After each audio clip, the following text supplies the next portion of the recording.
My foster brother drugged my coffee the day before my medical school entrance exam, and my mom, she knew. She said something I'll never forget. "Logan's hurting. You need to understand that." I used to believe no one could ruin my life, until I lived with someone who truly believed I didn't deserve to be happy. It wasn't an ex-boyfriend. It wasn't a backstabbing best friend. It was my foster brother, the same person my mom once called a miracle sent from God. Logan came into our lives when I was 17 and he was 16. We lived in a quiet suburb of Portland, Oregon, where every house had a flower bed and sleepy cats stretched out on sunny porches. From day one, my mom made it clear, Logan is part of this family. No one is allowed to make him feel different. I believed her. I tried. I really did. But no one told me that in order for Logan to feel whole, I'd have to make myself small. I skipped my college scholarship party because Logan had a panic attack. I deleted a post celebrating my achievements because Mom texted me, "You're showing off. It'll make Logan feel worse." I even turned down a hospital internship just to stay home and tutor him, even though Logan was older than me and had never really gone to school consistently. Eventually, I realized this wasn't just accidental.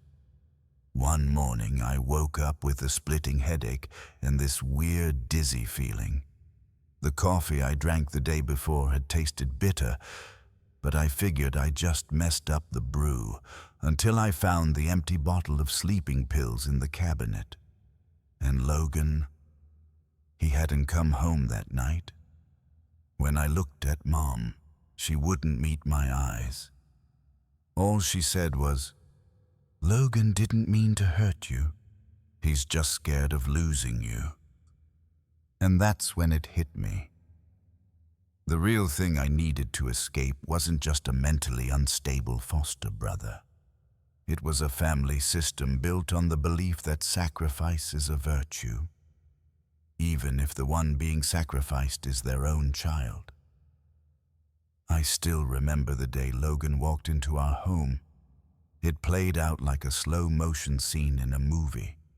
My mom held his hand, her eyes glowing with this naive, almost childlike belief that love alone could fix everything.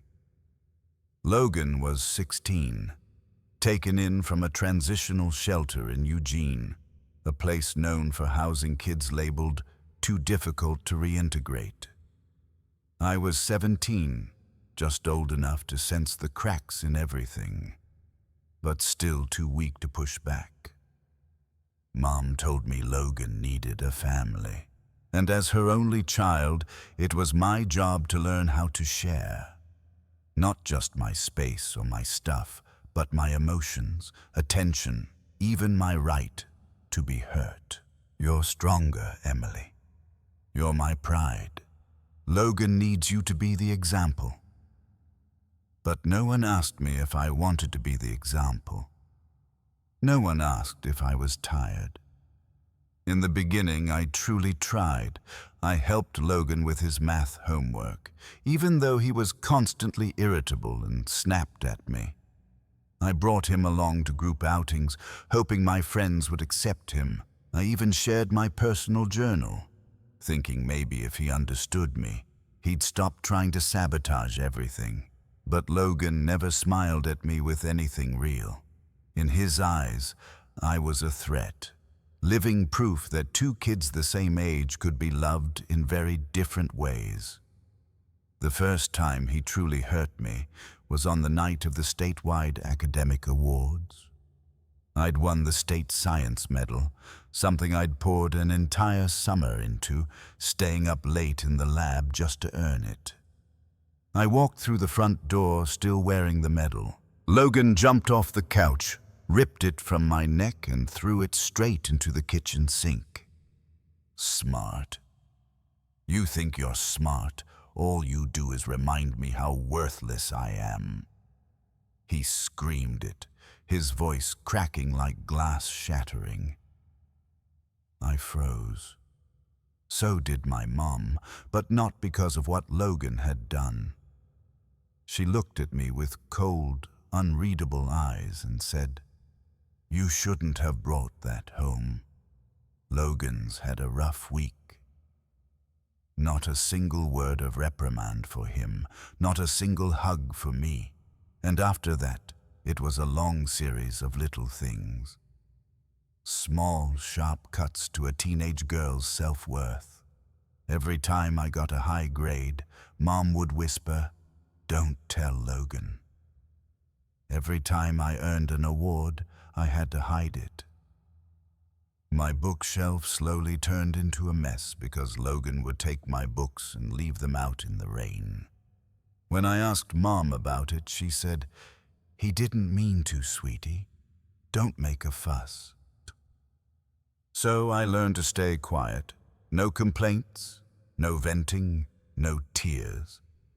I learned to write my name small on honor roll lists. I learned to turn down hangouts with friends, just in case Logan thought he was being left out. Mom always reminded me, "Logan's not like you. He needs to feel normal. Give him that." And I did. I gave him so many chances. I lost myself in the process. I never thought being accomplished could be the reason someone hated me. But in my house, every time I achieved something, Logan exploded like a bomb, and my mom, she stayed silent, like I'd just committed some unforgivable crime. Everything came to a breaking point the summer I turned 20.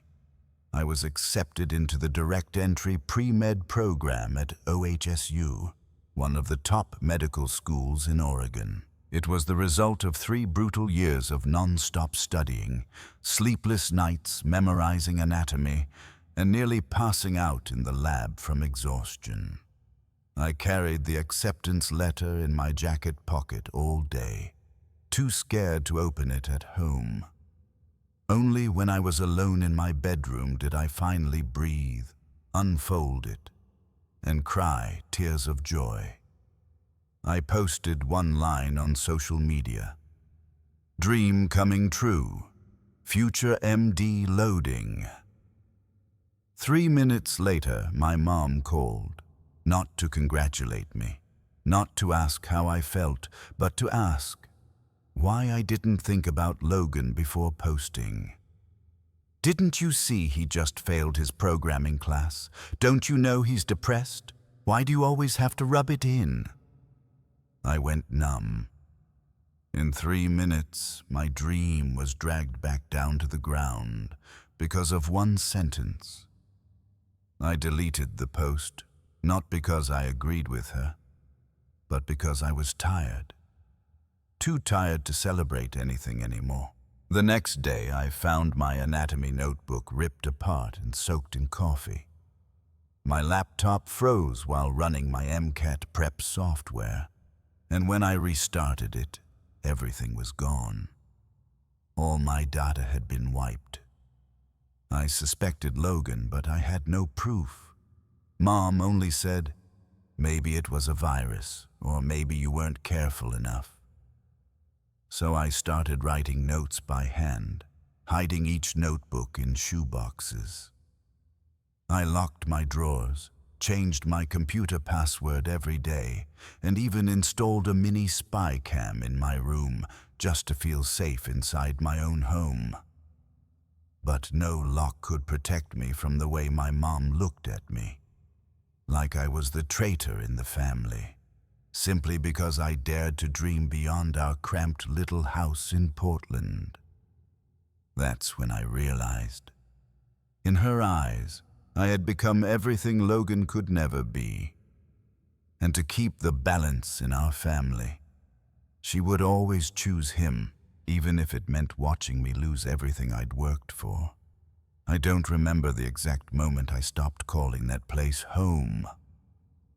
All I know is that one rainy March evening, rain falling endlessly like it always did in Portland.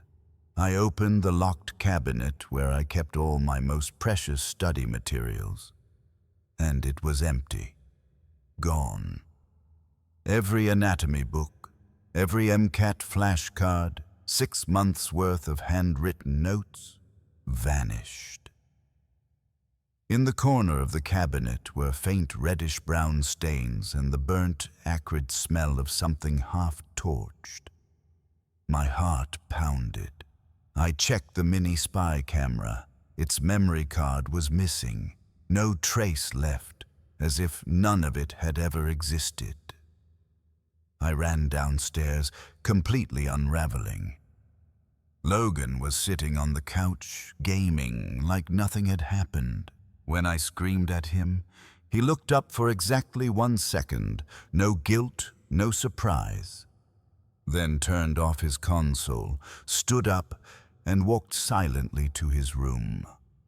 I chased after him, banging on his door. Mom burst out of her room, her face full of panic. But it wasn't directed at Logan. It was aimed at me. "Emily, stop! What are you doing? You're making things worse." I froze. "He destroyed my future. Don't you get that?" I screamed. "You knew. You've always known. But you never did anything." Mom looked at me. Her voice dropped low. "He's in crisis. You need to be more compassionate. You already have everything, Emily. You're the light. Logan, he's just trying to survive." I laughed, and for the first time in my life, I heard how bitter that laugh sounded. The light? If I was the light, then why had I spent my entire life dimming myself, hiding every flicker, just so others wouldn't be blinded? That night, I sat on my bedroom floor, clutching the half-burnt notebooks. Tears streamed down, not from grief, but from rage. A rage I was never allowed to have in that house. I used to think that if I just stayed quiet, if I just endured, things would get better. But the truth was, the more silent I became, the more cornered I felt. I knew that if I stayed, I would lose myself entirely. Not because of what Logan destroyed, but because I had started to believe I deserved to be destroyed. That night, I opened my laptop and searched for an apartment near campus.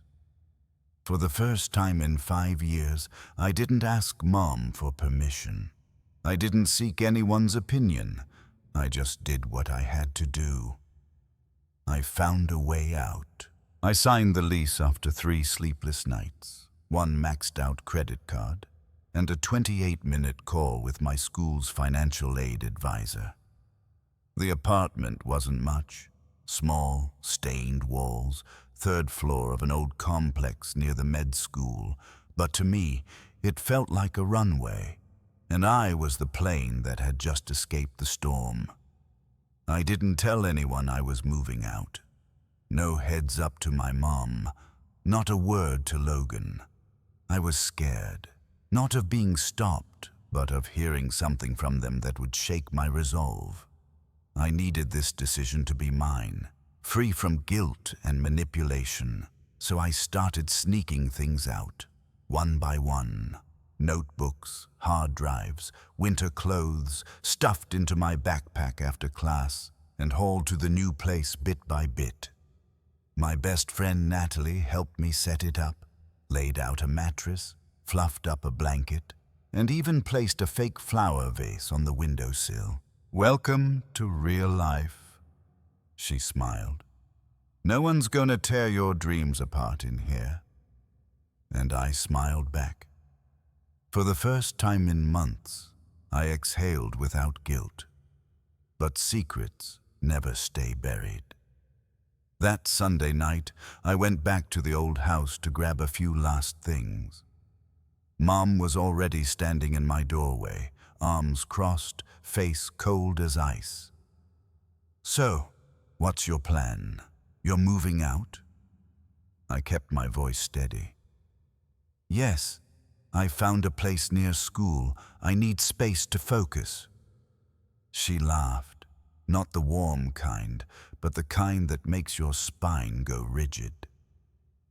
"Logan's moving in with you then?" I froze. "No, Mom, he's not in the program. I need quiet to study for my exams." Her face shifted instantly, eyes narrowed, lips tight. She stepped closer, her voice sharp and accusing. "You're really gonna leave Logan here after everything he's been through? Do you even realize how much he needs you? Or have you already forgotten that you are the reason he feels worthless?" I clenched my jaw. Every memory came flooding back. The sabotage, the cruel words, the torn pages, the look in her eyes every time I achieved something. I took a deep breath. "If you don't want to help me financially anymore, I understand. I'll figure it out, but I can't and won't keep living my life based on someone else's emotions." She screamed, "If you walk out of this house and leave Logan behind, don't expect a single dime from me. No tuition money, no cosigns. Go live with your selfishness." I looked her straight in the eyes. "Good, because I'm done trading my future for some broken illusion of family." That night, I left with 2 suitcases, a backpack, and a faint bruise on my arm from the last time my mother tried to hold me back as I walked out the door. And that same night, I made a promise to myself. I would never again play the sacrificial character in someone else's story. The white coat ceremony isn't just a milestone on the journey to becoming a doctor.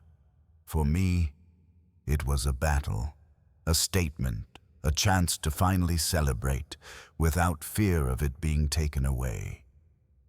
After leaving home, I moved into a small apartment with Natalie, my classmate, and the only person who'd seen every tear I'd hidden over the years.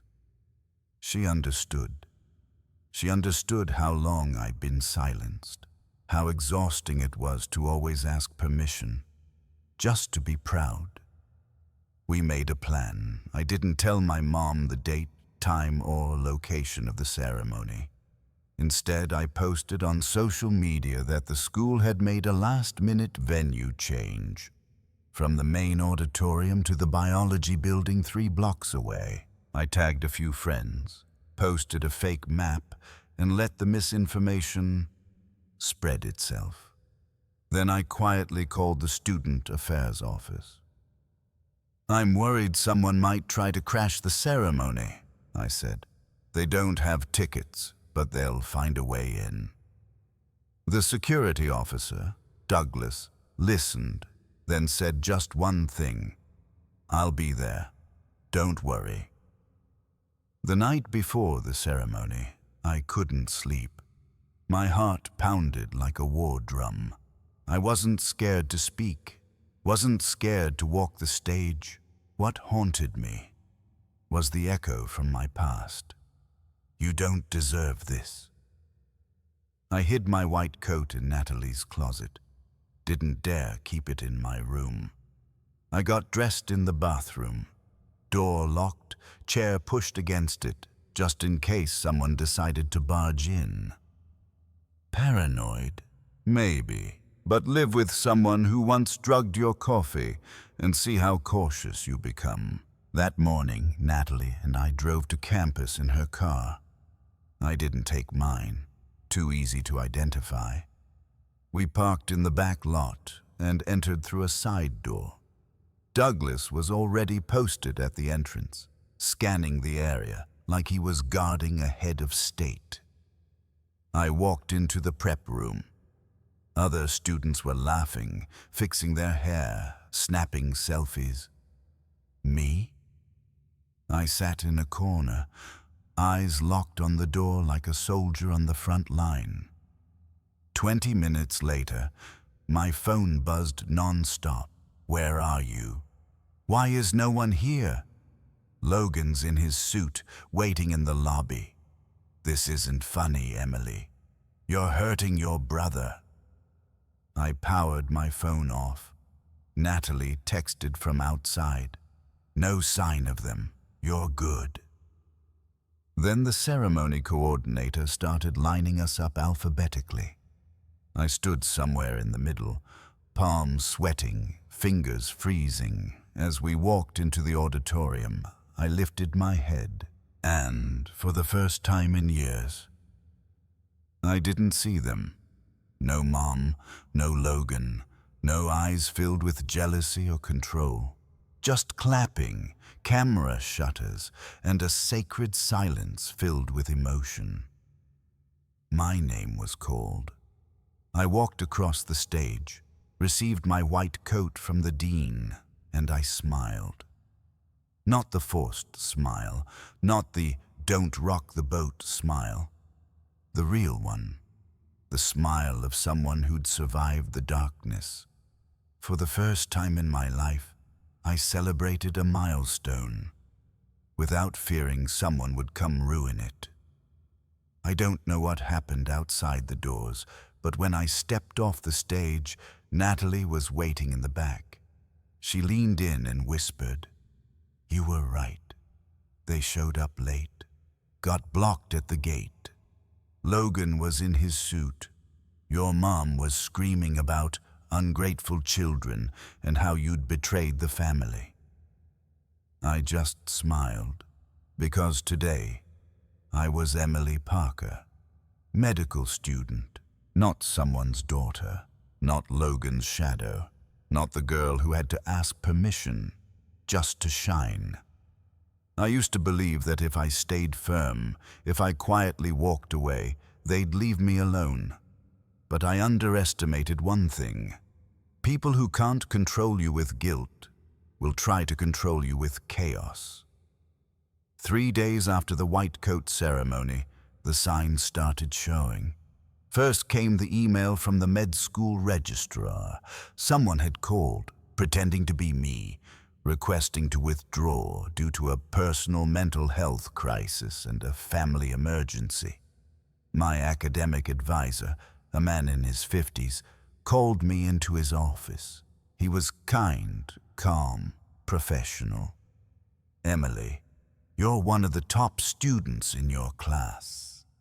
I don't believe you'd drop out, but because someone called using your name, I have to confirm." I sat there, frozen. I took a deep breath and told him I was fine.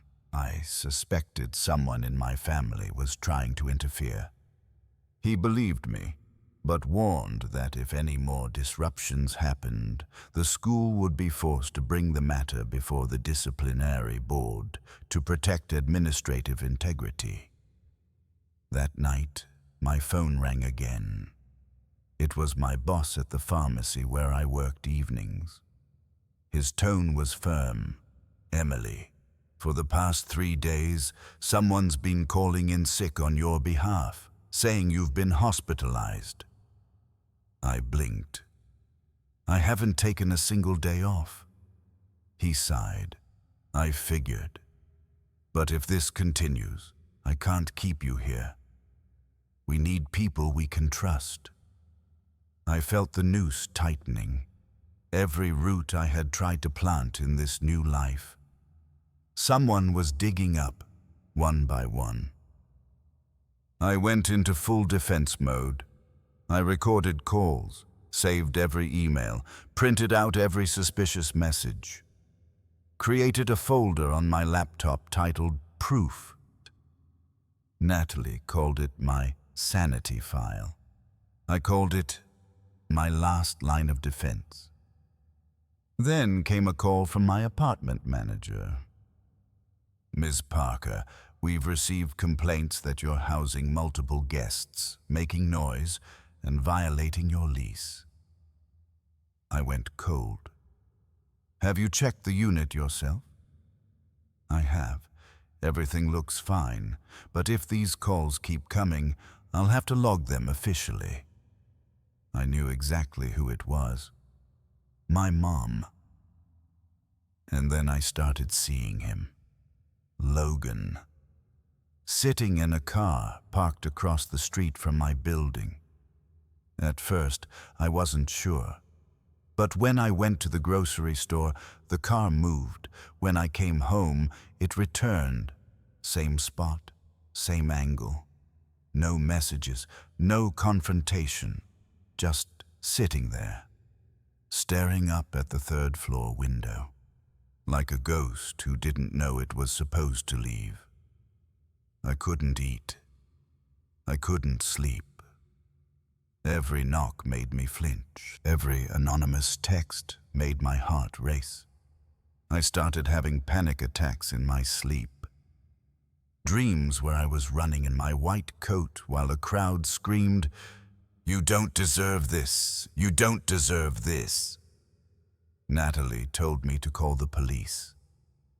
I held my phone. Thumb hovered over the call button. And then I pulled back, because I knew they were still my family. And even when family hurts you, society still calls it a private matter. But I also knew something else. If I didn't push back now, they were never going to stop. Logan started showing up every day. Same beat-up silver car, parked silently across the street. No confrontation, no drama, just him, sitting there, staring up at the third-floor window, my window, lit by the glow of my desk lamp late into the night. By day 3, I couldn't take it anymore. The air was colder than usual. Portland rain fell like mist. I threw on a hoodie, phone in hand, heart pounding like a war drum. My head was spinning with worst-case scenarios. Was he armed? Was he here to manipulate me again? Was this another guilt trip? I tapped on the car window. Logan looked up. His eyes were red, but something was different, not the usual rage. Something else. Exhaustion, emptiness. He opened the door without a word, reached over to the passenger seat, pulled out a thick black notebook, held it out to me. I wrote it all down. I didn't reach for it immediately. I just stared at him, suspicious, guarded. Logan exhaled. I'm not here to ask for forgiveness. I'm not here to make excuses. I just finally want to tell the truth. I took the notebook, didn't open it. My hands trembled. My whole body went numb, uncertain if this was real or just another cruel joke. I know you're scared, he continued, eyes fixed on the steering wheel. You have every right to be. I did terrible things. I ruined your books. I deleted your test files, and yes, I put sleeping pills in your coffee. I didn't say a word. I already knew. But hearing him admit it out loud, that was something else. I hated you, he choked. Not because you were wrong, but because you were right. Because you had everything I didn't. Brains, drive, and Mom's love. I let out a dry, bitter laugh. Mom's love? He nodded, eyes glassy. Yeah, the love you never got fully, because I was there. And Mom, she didn't want to lose either of us, so she made you sacrifice. Still, I said nothing. I was trying not to lose control. Because if I opened my mouth, I was afraid I'd scream. Scream out all the pain I'd bottled up for 8 long years. Logan's voice dropped to a whisper. Not to me, but maybe to himself. Dr. Martinez said writing it down was part of therapy. That if I couldn't face what I'd done, I'd never change. And if I couldn't hand this to you, then I'd always be the coward who ruined the life of the only person who never fought back. He gently pressed the notebook into my hands. I didn't forgive him. I don't know if I ever will. But in that moment I realized there's something stronger than anger. Being seen, finally, not as the troublemaker, not as the dramatic one, but as the victim. I turned and walked away. No promises, no hugs. But I held that notebook to my chest. Like somehow, inside its pages, the truth had finally been spoken. Even if it wasn't in my voice, it was in his. It took me 3 days to open the notebook, 3 days of it sitting on my desk like an old scar I didn't dare touch. I'd lived in survival mode for so long that even when the enemy laid down their weapons, I still held my shield tight. When I finally opened it, I thought I'd find excuses, blame. But no, it was the truth, raw, cruel, and without a single pair of quotation marks to hide behind. Logan wrote about every act of sabotage, every jealous thought, every moment he saw me succeed and felt himself shrink, small, worthless. There were even passages like, I knew what I was doing was wrong, but I couldn't stop. The better she got, the more I felt like I deserved to be thrown away. The last page left me speechless. Emily deserves everything I tried to destroy. I know that, but I just couldn't bear to see her light shine on the darkest parts of me. I didn't cry. I didn't scream. I just felt tired. Tired to my core. I was about to close the notebook when my phone buzzed. Unknown number. One message. Watch out for Mom. She's planning a family meeting at your place for the holidays. You're not in the group chat anymore, but I have screenshots. It was from Logan. Attached was a screenshot of the family group text, where my mother was coordinating with aunts and cousins to intervene and bring Emily back to her senses. The line I'll never forget came from one of my aunts. She won't dare go against the whole family. We just need to show up. I sighed. I thought after the white coat ceremony they'd stop. But no.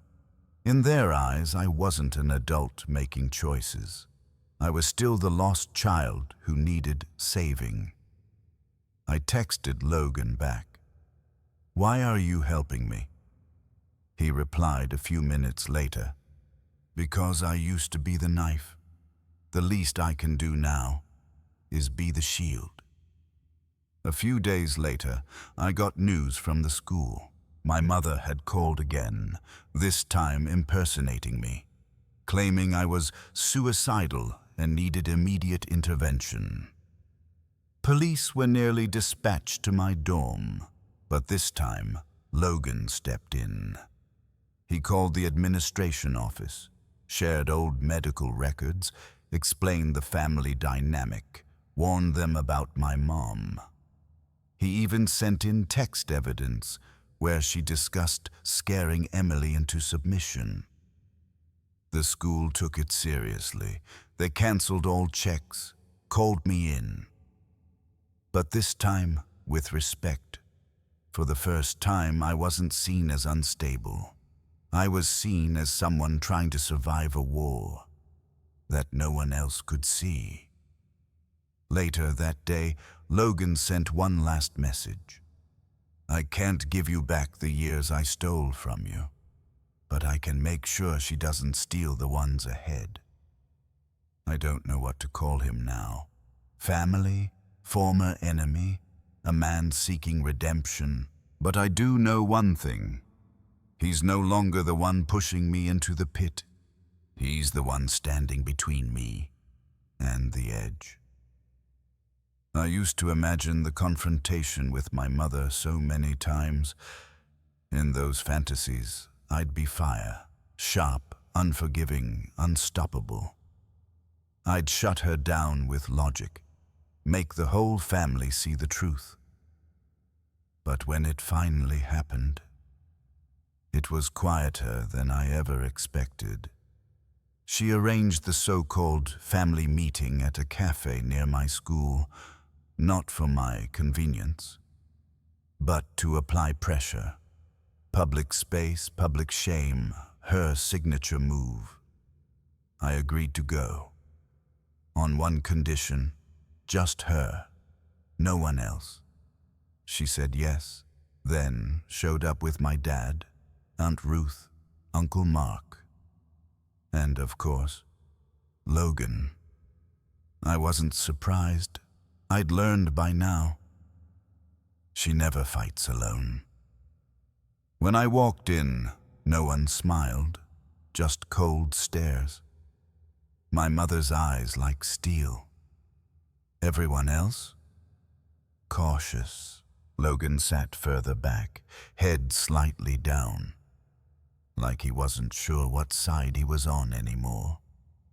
My mother started without a greeting. Emily, you can't keep doing this. Family is family, no matter what. You've hurt Logan, you've cut everyone off, and now you're out there, slandering me. I sat down, opened my backpack, and pulled out a file folder. I didn't answer. I just slid it across the table to her. Inside, screenshots of texts she sent the family, planning to force Emily back. Proof she impersonated me to try and withdraw from school phone records of fake calls to my workplace and Logan's notebook, open to the page where he confessed to drugging my coffee. Silence. She flipped a few pages. Her face went pale. She looked at Logan. He didn't say a word, just nodded. For the first time, he didn't cover for her. "This is all made up," she whispered, her voice trembling. I looked her dead in the eyes. "Then tell me, who deleted my exam files? Who leaked my apartment address? Who called the school claiming I was mentally unstable?" She didn't answer, just looked at me, with the same expression she wore when I was 17, clutching my shattered science medal. I turned to my dad. "Did you know?" He shook his head, eyes downcast. "Your mother said it was all out of love. She just wanted you back." I clenched my fists. If this is love, then I'd rather be alone. Aunt Ruth chimed in. "Sweetie, don't blow this out of proportion. People act out when they're worried." I let out a dry, bitter laugh. Worried isn't sabotage. Worried isn't hiding the person who drugged their own sister. And worried sure as hell isn't threatening my school, so I'd drop out. No one responded. No one defended her anymore. Then Logan stood up. His voice was soft but steady. "She's right. Mom was wrong. I was wrong. And if anyone here really cares about Emily, let her go." My mother looked like she crumbled in front of me. Tears welled up in her eyes. No yelling this time. No blame. Just this broken whisper. "I was just afraid of losing you forever."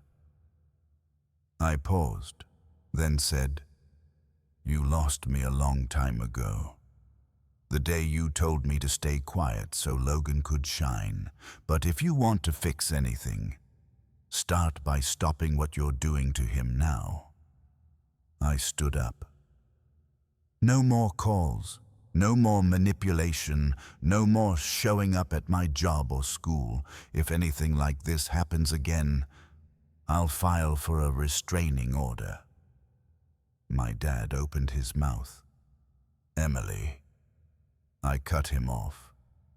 Too late, Dad, but not beyond repair, if everyone learns to back off. I walked out of the cafe, back straight, still clutching Logan's notebook in my hand. Logan followed a few steps behind. He handed me a small envelope. The money you lost when you got fired last week, it's mine, from my job at the nursery. I took it, not for the money, but because, for the first time, he gave me something that didn't come with pain. A week after the confrontation, I got a text from Logan. I found a place, a center for young adults who've experienced trauma. They offer intensive therapy. I move in next week. I read it over and over, not because I doubted it, but because I wasn't used to this feeling. Relief. Logan had finally chosen to step into healing. On his own. No dragging me along. No pulling our mother into it. No turning me into his substitute therapist. He sent the address, a center in southern Oregon, tucked in the suburbs. Green trees, therapy gardens, 3 sessions a week. I didn't reply, but I saved it. And for me, I started living again. No more eyes watching me from across the street. No more strange calls from the school, the pharmacy, or random neighbors.